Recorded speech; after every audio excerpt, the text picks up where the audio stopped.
شويه. اما الراجل ده استخفني وراح جايب رغيف وفضل يغمس من الريحه لحد ما شبع. قمت انا رحت طالبته ب10 دراهم تمن اللي كانوا، اما رضيش ياكل. يعني بتطلب حق ريحه اللحمه. ايوه، يبقى لازم تاخد حقك بالمظبوط.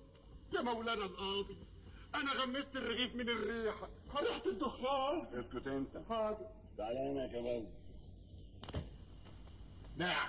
بقى الراجل ده شم ريحه الدخان وكل رغيف، لكن ما كانش لحمه.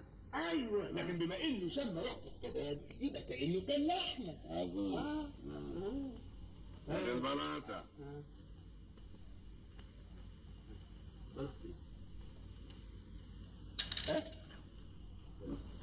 ايوه.